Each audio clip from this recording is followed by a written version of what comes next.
À l'international maintenant, il y a Donald Trump qui l'a confirmé. Il a bel et bien demandé à la FIFA d'annuler le carton rouge qui a été remis à un joueur de la formation américaine parce qu'il considérait cette décision injuste. On rappelle donc que cette suspension a été annulée par la suite. Ça a suscité évidemment de vives réactions un peu partout dans le monde. Je retrouve ma collègue Marie Claudet qui est à Washington. Donc Marie, le président américain, a même remercié la fédération.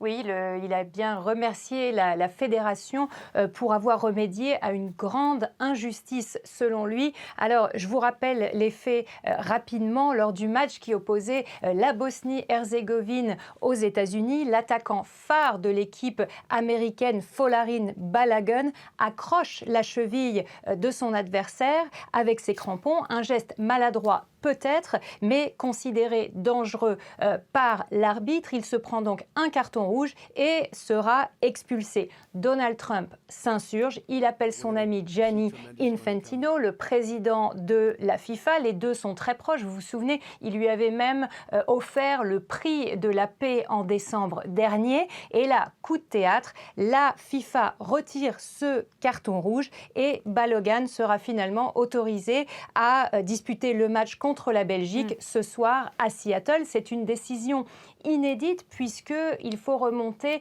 à plus de 60 ans pour retrouver un tel revirement.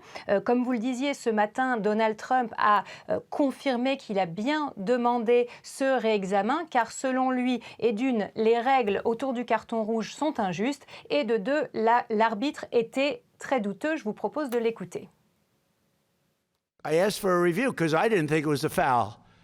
And, you know, again, I'm good at this stuff. I didn't think it was a foul. I thought it was two great athletes that crashed into each other and got entangled. That was not a guy punching somebody in the face or anything that, you know, would be different. And I think it's a terrible, if they wouldn't allow, you know, a top player, maybe the best, maybe among the best players on the team to play, I think it would have had a big stain. Bon, la décision d'annuler ce carton rouge s'est fortement contestée, notamment par la Fédération belge. Oui, exactement. Ça a provoqué un tollé en Belgique, en Europe. La Fédération de soccer belge demande maintenant une révision de la révision, si je puis dire. Je vous propose d'écouter des supporters belges. Je trouve ça vraiment dommage parce que c'est pas normal. Si nous on prend rouge, notre joueur il a pas pu jouer. Enfin, je comprends pas. Dans toutes les équipes c'est comme ça. Si on prend rouge, tu joues pas.